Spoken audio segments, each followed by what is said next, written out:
it's an AI apocalypse. It's everyone living in their own reality with their own set of scientific facts. It is losing the 21st century and losing a disinformation war. It is probably political balkanization and guns, plus the AI, which nobody talks about, doesn't actually know how to assess academic research. So it doesn't even know what's true or false.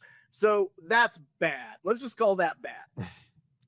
The way you fix it is you have to take the problem seriously, recognize there's a disinformation war, recognize that you have allies in that disinformation war, and recognize that the people who were Manchurian candidated and gaslit like robots are not to blame and are not the problem.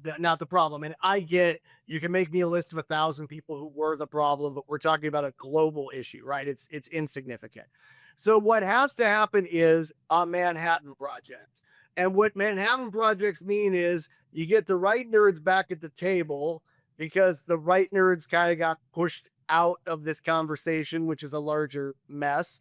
And you start seeing who's been building what in the tool shed. You figure out a way to make a national conversation about whose weird gadgets and, Rick Sanchez and Dr. Strange stuff works and doesn't.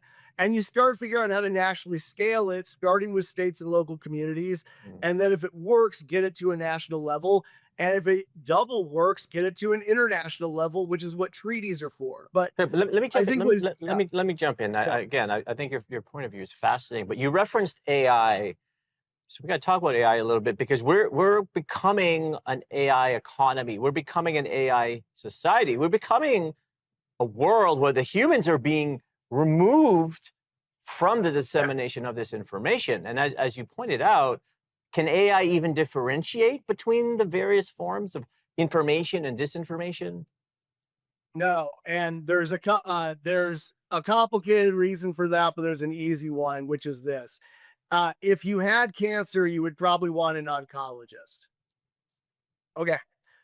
They forgot to program in the equivalent of oncology into the AI, which is rhetorical and narrative theory, which is that 2,000-year-old tradition of nerds.